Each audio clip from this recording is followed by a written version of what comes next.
सुर में गाना सीखिए पाधानीसा ऐप के साथ। AI powered personal music teacher from Saregama.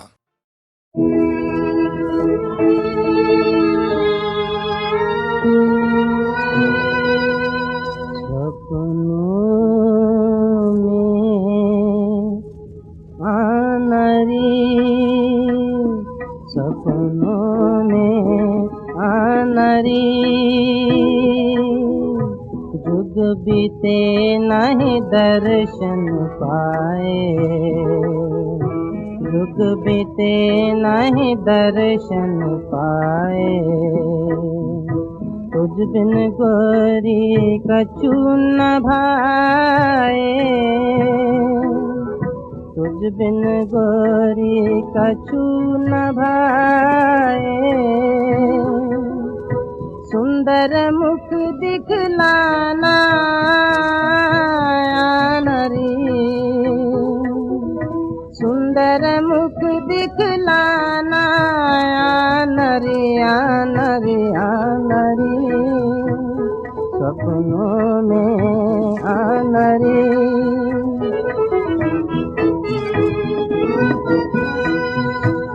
मैं रो रो नीर बहाता हूँ, मैं रो रो नीर बहाता हूँ। तोरी याद में मरता जाता हूँ, तोरी याद में मरता जाता हूँ। अब नया रिश्ताना नरी, अब नया रिश्ताना नरी नरी नरी। सपनों में आनरी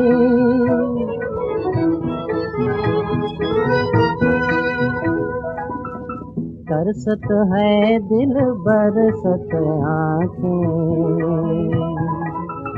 तरसत है दिल बरसत आँखें।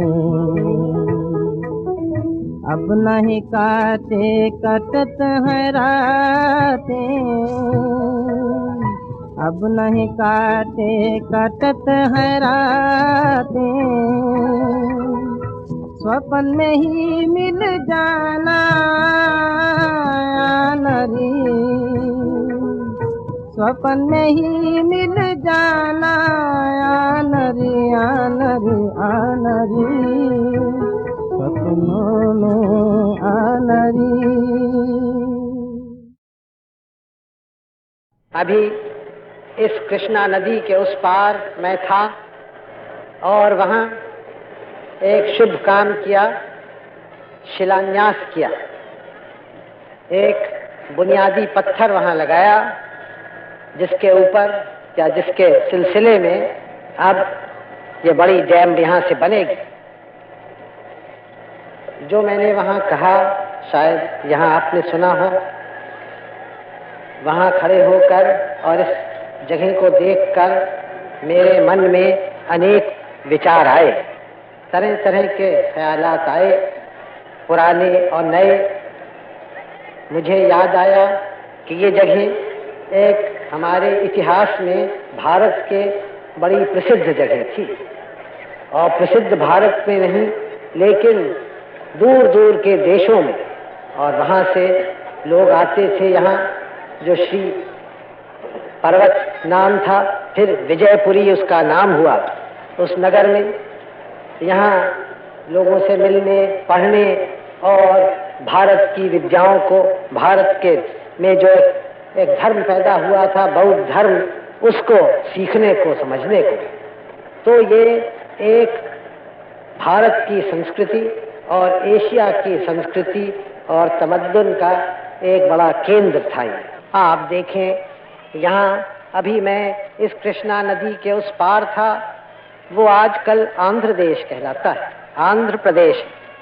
नदी के इस पार आया तो वह आजकल हैदराबाद प्रदेश कहलाता है। लेकिन उसमें कौन सा फर्क हुआ? उधर भी हमारा परिवार, इधर भी हमारा आपका परिवार। एक नदी तो हमें अलग नहीं कर सकती।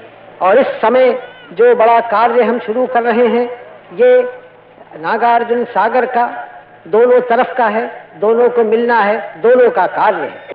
इसी तरह से इस काम को हम एक दूसरे के सहयोग से कर सकते हैं। अलग अलग करें तो काम ठीक नहीं हो। इसी तरह से भारत भर में जो बड़े बड़े कार्य हो रहे हैं वो सब एक दूसरे के सहयोग से हों, क्योंकि सारा भारत आपका है। आपका खाली ये जिला और हैदराबाद प्रदेश नहीं या आंध्र देश नहीं, आपका तो सारा भारत है, आपका और मेरा। हम अपने इस बड़ी जायदाद को, बड़ी विरासत को कम क्यों करें, थोड़ा क्यों करें।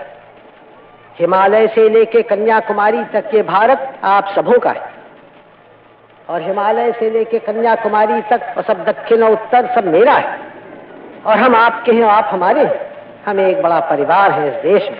थोड़ी देर के लिए हम अपने अलग अलग प्रदेशों को भूल जाएं। मैं उत्तर प्रदेश का रहने वाला, या आप इधर के दक्षिण में रहने वाले, और हम सोचें कि हम सब इस महान देश भारतवर्ष के रहने वाले हैं। दुनिया में हमारा आदर होता है तो इसलिए कि हम भारतीय हैं, इसलिए नहीं कि मैं उत्तर प्रदेश से आया और आप हैदराबाद या आंध्र से आए। भारत का नाम है, और जो भारत का नागरिक है उसका इसलिए आदर है कि भारत से वो आता है। हम और आप यहाँ जो आज जमा हैं, ये एक पवित्र स्थान है, पाक जगह है, क्योंकि यहाँ हमारे बुजुर्गों ने हजारों बरस हुए बड़े बड़े विचार किए, बड़े बड़े कार्य किए, और उनके विचार दुनिया में फैले। यहाँ एक बड़ी विद्यापीठ थी, उसके आचार्य नागार्जुन अध्यक्ष थे। उनका नाम अब तक प्रसिद्ध है, और उनका नाम भारत में नहीं, चीन और जापान में और तिब्बत में, इन देशों में प्रसिद्ध है। शायद आप और हम तो भूल भी गए हों, लेकिन और देशों में अब तक उनका नाम मशहूर है, प्रसिद्ध है। इतने महापुरुष वो थे। तो हम एक पवित्र स्थान पर है, और यहाँ एक नगर था जिसका उस समय नाम विजयपुरी था। उस समय के जो बड़े राजा लोग थे उन्होंने बनाया था। तो नाम भी एक सुंदर नाम है, और जो काम हम आज कर रहे हैं वो भी एक विजय का काम है। जनता की विजय, जनता की भलाई, उनकी दुख दूर हो, इससे बड़ी विजय क्या हो सकती है। मैं आशा करता हूं कि फिर से यहाँ एक नगर बसेगा इस बड़े सागर के आसपास, जो सागर बनने वाला है, और शायद उचित हो, मुनासिब हो अगर उस नगर का नाम भी आप विजयपुरी रखें। आज विजयपुरी मैंने आपसे कहा, किस बात के ऊपर विजय। पहले राजा महाराजा लोग एक दूसरे से लड़ाई लड़ते थे, अब भी बड़े बड़े देश एक दूसरे से लड़ाई लड़ा करते हैं, लेकिन आप जानते हैं कि हमारा ध्येय यह है कि हम कोई लड़ाई न लड़ें, शांति से चलें। लेकिन एक लड़ाई हम लड़ेंगे, किसी देश से नहीं, किसी कौम से नहीं, किसी पुरुष से नहीं, लेकिन एक महायुद्ध हम लड़ना चाहते हैं हमारे देश की दरिद्रता से और गरीबी से। तो ये जो यहाँ विजयपुरी हो, वो एक विजय की निशानी हो कि इस लड़ाई में जो देश की दरिद्रता से हम लड़ें, कि उसको दबाएं, उसको हराएं और उसको इस देश से निकाल दें। जिस रास्ते से भी आगे बढ़े हिंदुस्तान में, उसमें शिक्षा की, तालीम की ज़रूरत है, हर एक की। लोग कहा करते हैं कि मैथ एजुकेशन हो, हर एक को मौका मिले, बल्कि मजबूरी हो। ठीक है, वो बातें होनी चाहिए और होंगी, लेकिन आखिर में शिक्षा किस तरह की है, दो बातों पे दारोमदार है। यानी कहाँ तक वो कौम को आगे ले जाती है और उसको एक मजबूत ज़मीन पर कायम रखती है, खाली हवाई नहीं कर देती, और कहाँ तक वो आजकल की मजबूती भी हो और कहाँ तक आजकल की दुनिया की हवा जो है उसको भी वो समझती है। तो ख़ासकर जो हमारे देश में समझा जाता है कि जिधर एक कौम का ध्यान कुछ न कुछ हमेशा रहा है। हर देश ये समझता है कि आपके देश में खूबी नहीं है। हर देश वाले समझते हैं कि हम किसी न किसी बात में ज़्यादा पहुँचे हुए हैं। दूसरे देश में जाइए, दूसरे देश वाले समझते हैं अपने निस्बत। लाचारी है, कमजोरी है हर इंसान की, हर कौम की, कि अपने को ज़्यादा जानता है, अपनी कौम को ज़्यादा उसके निस्बत राय कायम कर सकता है और ज़रा दूर होती है। तो दो बातों को जोड़ दिया आजकल की दुनिया, साइंस और ऐसी चीज़ जो आजकल और कल जो गुजर गया और कल जो आने वाला है, हर ज़माने में जिसकी गालिबन ज़रूरत रहेगी, यानी रूहानियत या स्पिरिचुअलिटी, इन दोनों को जोड़ने से गालिबन नतीजा अच्छा हो। लोग बदल रहे हैं, नए पेशे, नए काम, नई तालीम, बहुत सारी बातें आ रही और सब में बड़ी क्रांति आखिर में देश में होती है एक मायने में पढ़ने लिखने से, क्योंकि उससे चीज़ें निकलती हैं। पढ़ाई सब में बड़ी क्रांतिकारी चीज़ है एक देश में। आम पढ़ाई ज़्यादातर लोगों की, वो बात हल्के हल्के या काफ़ी तेज़ी से हमारे देश में आ रही है। उसमें भी स्त्रियों की पढ़ाई, लड़कियों की पढ़ाई ज़्यादा क्रांतिकारी है, इसलिए कि उनका असर घरों पे होता है और घर एक समाज का एक जड़ होता है। घरेलू जिंदगी, घर एक जड़ होता है। पुरुष लोग पढ़े लिखे, उसका घर पे असर होता है, स्त्रियों का ज़ाहिर ज़्यादा होता है, तो एक समाज की बिल्कुल जड़ में उसका असर पहुंचता है। एक मायने में कहा जा सकता है कि इस समय हमारे देश में एक बड़ी क्रांतिकारी चीज़ यही है कि लड़कियों की पढ़ाई बढ़ती जाती है और उससे सारी समाज की जड़ में असर पड़ता है, पड़ेगा। कुछ लोग थोड़ा सा इससे कुछ परेशान होते हैं, घबराते हैं, लेकिन और उसमें हमेशा जब कोई भी कदम उठाया जाए तो उसमें कुछ न कुछ अंदेशा होता है गलत बातें हो जाने का, होते ही है। लेकिन इसमें कोई शक नहीं कि ये एक आवश्यक बात है, चाहे उसमें कोई अंदेशा भी हो, खतरा भी हो, और एक अच्छे तरफ ये मुल्क को ले जाएगी। अब ये बातें असल में एक बड़ी क्रांति करके उलट अपनी समाज में करनी है, इसको उलट पलट करना। कुछ तो हुआ है, कुछ करना है, और ये विचार मन से निकालना है।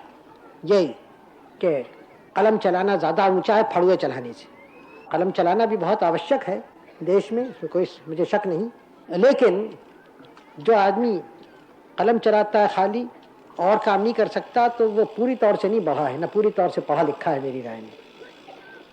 वही आदमी कलम भी ठीक चलाएगा जो हाथ पैर भी चला सकता है, मेरी राय है।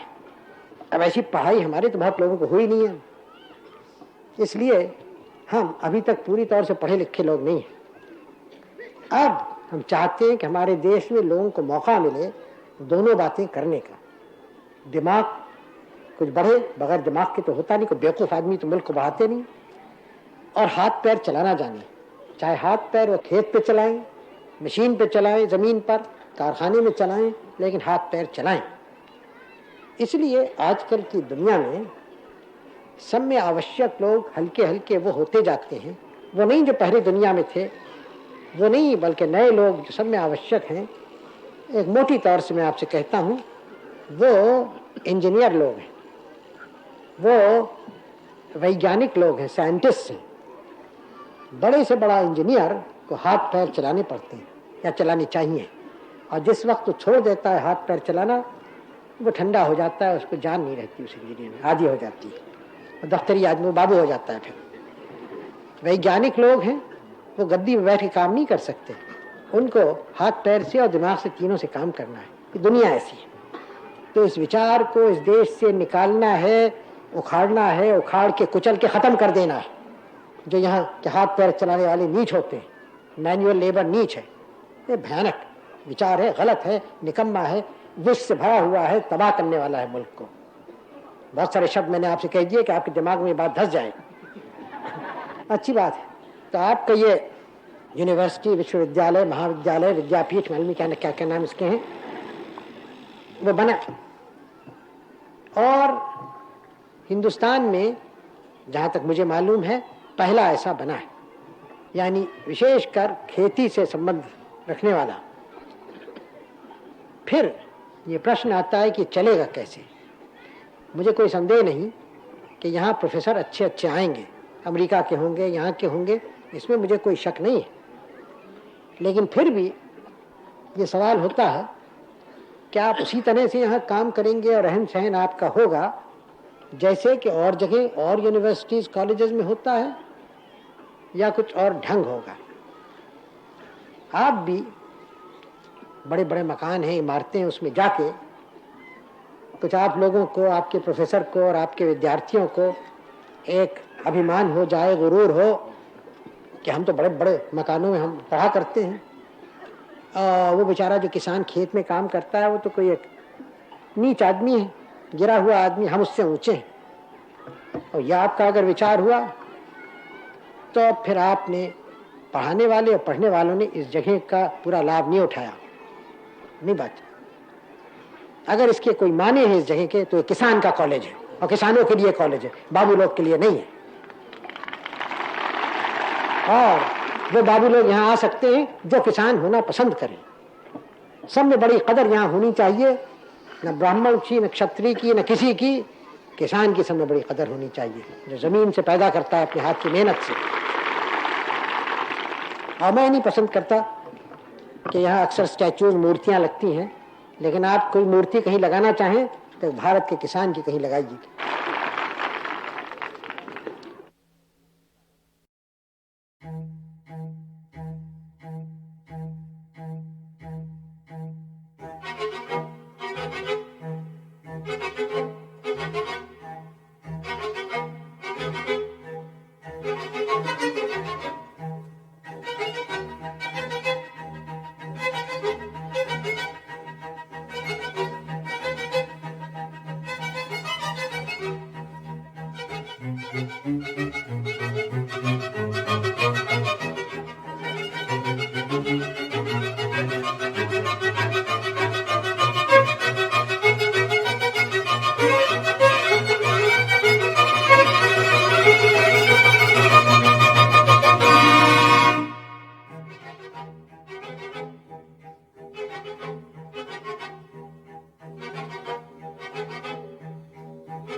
हमने कोशिश की कि मुल्क को जल्दी से जल्दी तैयार करें, उसकी ताकत बढ़ाएं।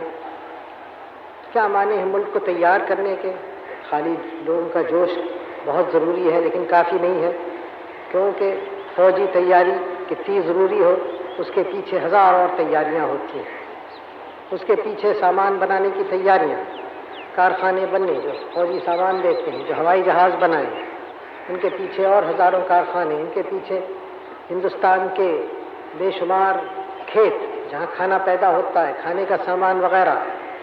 यानी उस तैयारी के माने हैं कि हर तरफ से काम हो, हर एक आदमी अपना फ़र्ज़ अदा करे और ज़्यादा से ज़्यादा पैदा करे, जिससे हमारी आर्थिक हालत मजबूत हो। इधर ध्यान दिया गया और तरक्की हुई और होती जाती है। और हमारा मुल्क, हमारे मुल्क का, आपका, हमारा पहला काम है कि उससे हम मुल्क को बचाएं।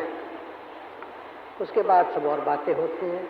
जो देश अपनी आज़ादी को, अपनी ज़मीन को बचा नहीं सकता, उसकी कदर दुनिया में कौन करे, और उसकी ताकत क्या है और तरक्की करने की। इसलिए हालांकि सब में बड़ा काम हमारा इस वक्त है मुल्क की ताकत बढ़ाना, मुल्क की पैदावार बढ़ाना, मुल्क में से गरीबी निकालना, खुशहाल मुल्क को करना, हर एक को बराबर का मौका मिले तरक्की का।